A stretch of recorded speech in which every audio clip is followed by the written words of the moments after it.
inherently almost everybody believes that, but we don't know how to deal with it. We don't know how to cope with that information. Of course time's an illusion, but I'm still a human being. I'm still in a three-dimensional, five-sensory world, and it feels like I'm being pointed in a certain direction. There's like a forward pointing arrow, and I have a beginning and a middle and an end. I am born, I live, I die. Our experience in this physical realm can only be experienced when we think in that forward direction, but it's an illusion.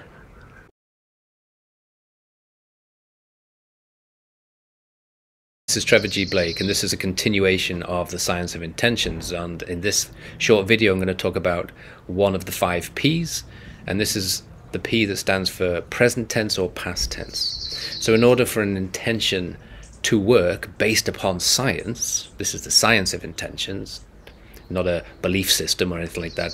You don't have to believe this, you just have to follow the formula. There's 5 P's. Powerful, positive, meaning you're for something. Personal, meaning it can only be for you. Private, meaning you have to keep it just to yourself, you can't share it. And past tense or present tense. And I want to talk about why it's so important to think in those terms when you're setting an intention for yourself. Before I continue, if you want to get more of these videos and be reminded of when a new video comes out, make sure you hit the subscribe button and the little bell, which is an alert button that allows you to get a notice for when I put another video out. In the transformation experience, which you can find out at trevorgblake.com what that's all about, but in the transformation experience, which takes between 30 and 45 days to do the first time when it's done correctly, we go on a journey where we get a foundation of knowledge. And we talk about some scientific facts, what we're made of, and then after we find out what we're made of, how can we use that knowledge to play with energy in a different way. And everyone gets very excited and everyone gets enthusiastic and they can't wait to set an intention. And I keep saying, no, wait, we're not there yet. And then we go through a period where we learn how to take out our knowledge and digest it so that we deepen our connection to our intuition, so that when we set an intention, it's based upon our sense of purpose, it's based upon our sense of motivation, it's based upon our intuitive connection. When you put all that together, you stand a much better chance of actually achieving your intention. And so then we structure the intention, and I say, okay, intention is these 5 P's. But in order to understand those 5 P's, you have to also understand something about them. And so when we come to the P, which is past tense or present tense, before we can use it, we have to understand that time is an illusion. I think inherently almost everybody believes that, but we don't know how to deal with it. We don't know how to cope with that information. Of course time's an illusion, but I'm still a human being. I'm still in a three-dimensional, five-sensory world, and it feels like I'm being pointed in a certain direction. There's like a forward pointing arrow, and I have a beginning and a middle and an end. I am born, I live, I die. Our experience in this physical realm can only be experienced when we think in that forward direction, but it's an illusion. Because the truth is that if we trap ourselves in this kind of tube of time, we don't allow ourselves to stretch our minds outside of that dimension. What happens if I was to stand to the side of the tube of time and turn to the tube of time?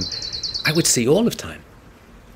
If I had the ability to step aside out of my forward pointing arrow of time, I would look here and I would see my past, I'd see myself being born, I'd see my present, and I'd see my future.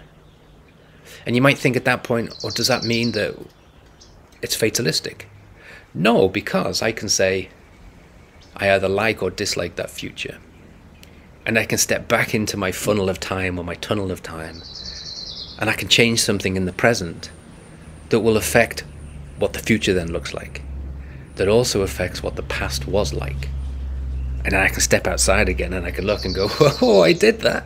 I am a magician. I changed it.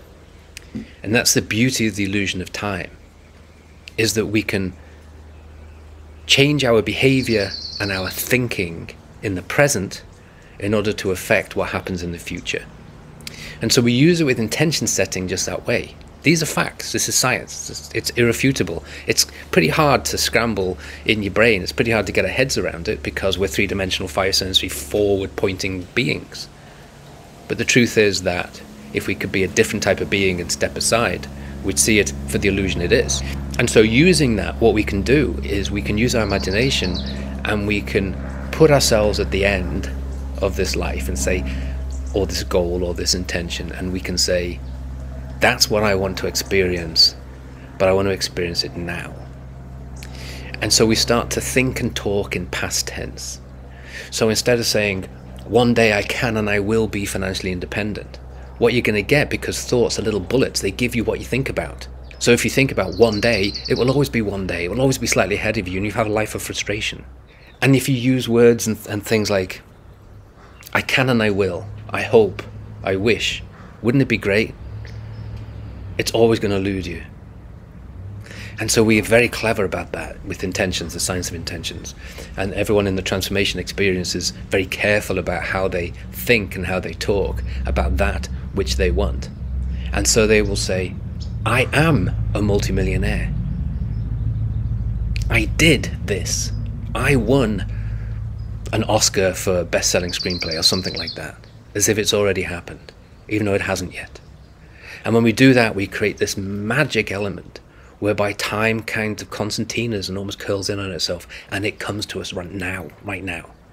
When I started my first company, back in 2002, I think it was, the first thing I did was set an intention, and my intention was, I have sold Qual Medical for at least $100 million. Now the number doesn't matter, because it was just important to me.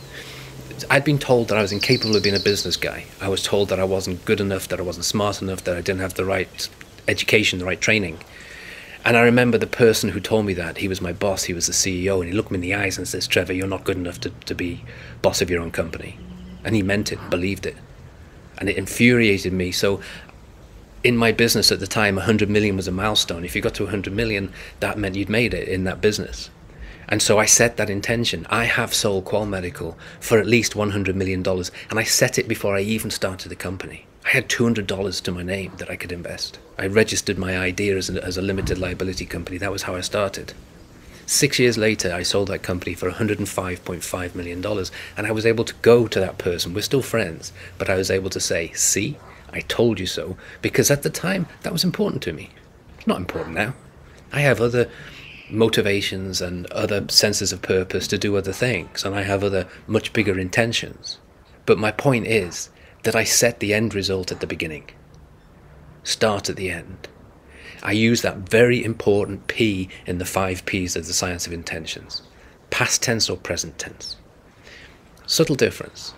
So if financial independence is important to you, you would say, I am financially independent. You wouldn't say, I was financially independent, because that means you probably were for a bit and then you lost it. So you have to think about these things. Thoughts are so powerful. Words are so striking. You wouldn't now say, because of this, if let's say getting fit is important to you, you wouldn't say, I'd love to lose 10 pounds. You could say, I have lost 10 pounds, and you lose 10 pounds. But you could also say, but you might put it back on again, okay? So you could also say, I am trim, fit, and healthy. For finances, you can say, I am wealthy. I am financially independent. And then you will continue to be financially independent, because you're creating your future right now by the way you use your words, because you crush time, which is an illusion. With relationships, you can say, I am inspired to be the best version of myself by somebody who enjoys my company. Something like that. And then that person shows up. And I'm living proof of this.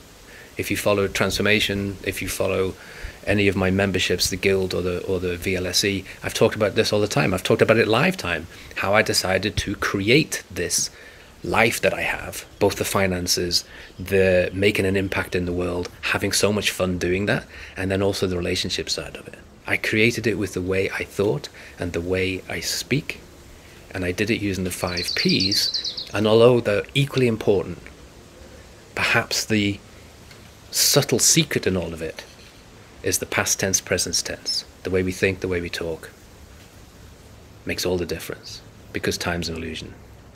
So again, if you've enjoyed listening to this and you want to hear more, hit the subscribe button, hit that little bell thing that says you'll get alerted when another video goes out.